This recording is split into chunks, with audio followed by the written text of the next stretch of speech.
Georgia Mooney on Double J. I dreamed a dream of the body. Hi, Gerry Cinnamon. Hello. Thanks for joining me in the studio. How you going? I'm not bad, man.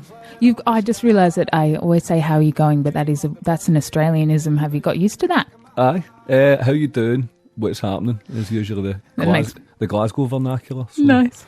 Aye. Is it your first time visiting Australia? It is, and it's beautiful. I love it. Yeah. It's a bit smoky, isn't it? I know, yeah. Looks like my old bedroom. Yeah.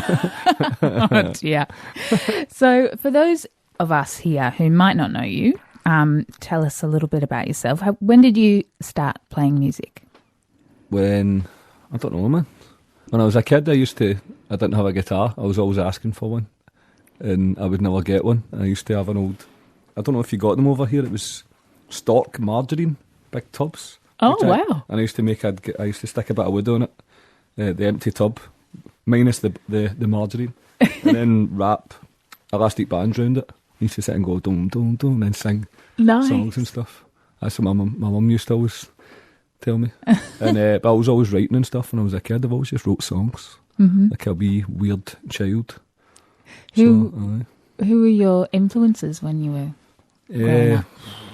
Bob Dylan, Neil Young, Oasis, Brian Jonestown Massacre, everything, man. I'm not going to start listing bands. I'll be here all day. No, totally. But there's certain bands that have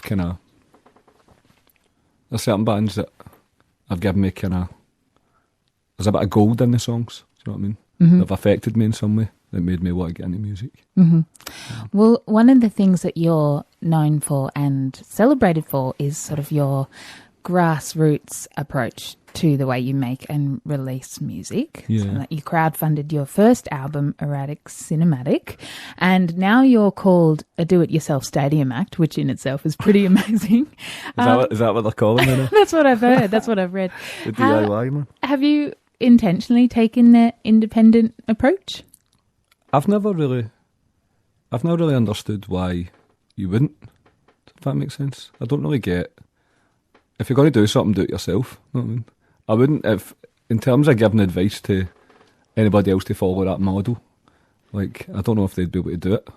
Like, it's not, anybody who thinks it's easy, doing the work of 50 people isn't, do you know what I mean? But it's worked for me. You know what I mean? And why not? You've only got yourself to blame if it goes, it's got to swear there. Something up. You know what I mean?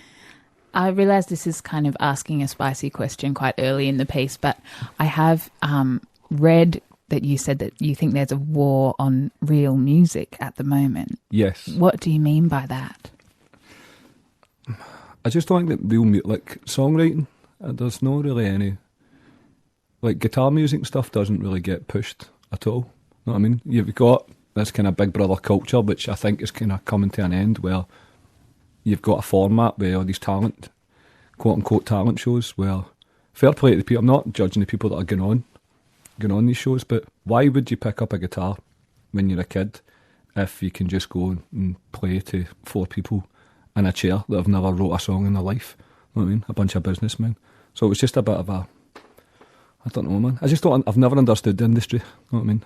And for anybody that I've met, I've seen so many bands that are amazing writers and got amazing songs, and they just don't go anywhere because there's this kind of glass ceiling type thing where there's nowhere for them to go. Do you know what I mean? So that's what I was referring to. Mm. And all I was saying was, if you're into your music, then it's up to you to do it, because nobody is going to give you a hand. Nobody's going to come in. There's not going to be some guy with a fedora hat at the back of the venue. Star. Maybe there is if you're lucky. But if you wait around for that guy or that woman, then there's odds on you're going to be waiting a long time. So you may as well do it yourself. Does that make sense? Yeah. And well, it seems like you value honesty and you know, sort of as gritty as it might be, and I think you can hear that in your songwriting as well. What do you aim to express when you write songs? Nothing, man. I just try and write. I have to write. Do you know what I mean? It comes out. I try and make something that's like, I admire poetry, but there's not really any kind of market for poetry. Like, I like when I'm trying to do a writing style. But you ever heard of the word laconic? Yeah. Laconic. It's like you say the most amount of words, the amount of information. You convey the most amount of story with the least amount of words. So I try and take that kind of approach. There's a song by Neil Young called Powderfinger, and if anybody wants to check it out, it's in a small amount of words he tells the most insane. It's like a movie within a song. Daddy's gone and my brother's out hunting in the mountains. Big John's been drinking since the river took Emmylou. Always tried to convey that and it's an art form within itself where the lyrics always have to bounce off, like the verse, every line has to jump onto the next line, and there has to be like a double meaning within each word. Does that make sense? I don't want to get too deep into it, but No such thing as too deep. That's all right. I like as well that you don't filter your excellent Scottish accent. I don't have a question about that. I can't, man. I can't. There's nothing worse than you hear somebody kind of with a muddled accent. It's like, see if it changes, that's one thing. But when people change it on a whim, it's just like, nah. A lot of this, even the songs I sing in my accent, but I get a lot of stuff, probably misplaced credit for singing in my own accent and stuff, but it's just because of the words. They wouldn't work in the subject matter. They wouldn't work in a different accent. I would sing in an Australian accent if it worked. If I was singing about the outback, I'd probably sing in an Aussie accent. I don't care. No. Well, we do actually have some Scottish artists that we've taken under our wing, people like Colin Hay and Jimmy Barnes. I don't know if you know any of them. They've become like Aussie icons, but they've got Scottish accents. It's kind of amazing. Aye. Yeah. That's class. I'll make you a playlist. Oh, please. Aye. That's beautiful. So tell us a little bit about Sun Queen. Sun Queen is about all the things that is like an inversion. So it's looking in the way. So it's sing my songs, never thought I'd make it this far. So it's like kind of looking inward. And it's kind of looking at the journey and things that I shouldn't really be worrying about. And then when it gets to the chorus. She said she had a thing for James Dean and the music from the 50s when we used to keep the streets clean. That phrase comes from, I seen a picture of my mate's street and it looked as if it was from the 50s or something. I'm like, no way, look how clean it is. The shops aren't there, the roads are absolutely pristine, all the fences were painted, and it was like from 15 years ago. It's like, that's mental. So that's the 50s thing, kind of came from that. I don't even make any sense, but that's where it came from anyway. It does. So, Gerry, you've had a pretty incredible meteoric rise from starting out playing open mic nights. Now you're selling out stadiums, playing massive festival slots, and recently sold a 50,000-seat venue in your hometown of Glasgow. How does that feel? Easy. Don't worry about it. It feels like anxiety, because now I need to play it. Do you know what I mean? Yeah. It's like, right, I'll do this just because it's not been done. Do you know what I mean? Every single time you do it, because it's never been done by a quote-unquote unsigned artist or a DIY. Like done the bars, done 2 nights at the bars, first guy to do that, and then after a while it's like I don't even really want to promote myself and really talk. Does that make sense? I don't really do interviews because everybody's been talking about me and I don't want to add to the noise. You know what I mean? Oh, it's nice to hear from you instead of having other people talk about you. But yous are cool, man. There's no really an agenda here, man. Like, no agenda. When you're in Australia, everybody's just kind of laid back. It's like, cool, I'll do some interviews here, you know what I mean? So it feels good, sorry. Let's put a positive spin on this. Aye. Does it feel to you like it's been sort of steady and each show gets gradually bigger, or do you feel like there was a real shift at any point? See, because I don't really, there hasn't really been a narrative written, and I don't really do interviews, and there's not really, like, the narrative's been kind of written for me, and it kind of frustrates me sometimes when I see people like, oh, he's been working hard to do this and to do that, and he's been trying. It's like I've been trying to keep a lid on this for like 3-4 years. Like, it's been bubbling up, and I'm just like, I can't be. Can you say arsed on this? I've already said it. Yeah, you can. I can't be arsed on this just because it was getting bigger and bigger and bigger. So I would just leave. I would just stop playing music for like 6 months. I would do like a gig like once a year or twice a year, and then I would kind of back off from it. And then it started getting bigger and bigger and bigger. And eventually I was just like,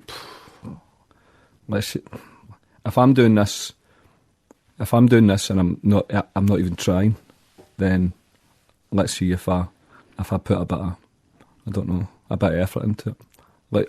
And it used to be about just trying to express myself for the songs that I wrote and stuff, and I wrote so many, and people were asking me so many times. It was about just getting the album out, and then I was just going to quit. So I put the album out, and there was no marketing. I put it on Facebook and said, "Yeah, album's it." That's what I wrote, and it just started exploding. It's like, now I need to tour it. So then I done a couple of gigs. Now I need to gig it. So I done a couple of gigs, and then that turned into a tour, which turned into a bigger tour, which turned into a, do you know what I mean? And then before the album was even out, people were singing the songs. People knew all the words to the songs before they were even recorded. So it became more pressure to try and encapsulate the live energy of it while you're sitting in your recording it yourself in your cellar in your boxer shorts with a guitar. Dark days, but I got sun rays, 'cause I know that there's an easier way to love. These are the best days that you're ever gonna have. It's really just been trying to meet, not expectations, but just get the job done. Do you know what I mean? There's been no, yeah man, pure loving it man. It's not been about that. It's been, right now I need to play Hampden. I just swore there. Sorry man. That's right. Now I need to play something Hampden. Do you feel the pressure? You did say You need to, but you need anxiety. to. Of course, aye. But I've got anxiety anyway. Do you know what I mean? I don't sleep as well, so I've been trying to balance this insomnia, where I stay awake for like 3-4 days, and then you don't really want to leave the house and stuff. You've got to go and do a gig, going to do a tour. Like I try and stagger my tour as well, because if you stay awake, I think last year I played a tour in the UK and I stayed up for like 6-7 days. And I remember I played Birmingham and I'd been awake for nearly a week. I was walking like Oh my gosh. like a raving lunatic, do you know what I mean? Every song's twice as fast. Well, it's getting faster. Another thing, it gets faster and faster and faster. Now it's like a rave now. Do you know what I mean? Come to the gigs and you'll see it. It's off the chain. Man. Strobe. It's madness. Wow. So now you're in Australia on tour with Liam Gallagher. Were you a fan growing up? Of course, aye. Yeah. A lot of stuff gets said about them, but if you don't respect them, you're an idiot in my eyes. They've done it all, you know what I mean? And they've went from, like, I've never had, again, I see people talking about like, belief and stuff. Like, still don't really have a lot of belief in myself. I know on the night I can do it, but I've never had a strong belief from, I told my friends all of this stuff would happen. But in terms of belief, I'm not the most confident person. But watching them, like Liam in the band and stuff, and the way his career's kind of panned out, there was no doubt in their minds. You know what I mean? There was no like band. When I was talking to him, he was saying there was no meetings. It was up in the morning and boof, let's just do this. We're going to be the biggest band in the world. And it's like, how can you not? And coming from where they come from to get, I think pretty sure they were on the Dole, and then 3 years later, they played Nebworth, which was like one of the biggest shows ever, and became one of the biggest bands, British exports of all time. And if you can't respect that, then you've got issues. It's pretty amazing. It's mad, isn't it? Yeah. You've got to respect it, or you're mental. Well, it sounds like it's been a really big year. Are you getting to go home and have a bit of time off after this tour? I'm recording the album. While I've been doing this, I've been building a studio. So every bit of time I've been knee deep in rock wool and with itchy eyes and getting scalps. Built the studio, then went on tour, then came back, recorded the album, then went on tour, and then I'm coming back to mix the album, and then hopefully get it out as soon as possible next year. And then I've got 2 Hydro shows in Glasgow Hydro in Glasgow. Then I think I'll get a couple of weeks off or something. I hope so. I don't know, have I? So I think I'm going to go somewhere warm, throw my phone into the sea and just lie down for about 2 weeks. And then we go again, back in it. Sounds good. No rest for the wicked, man.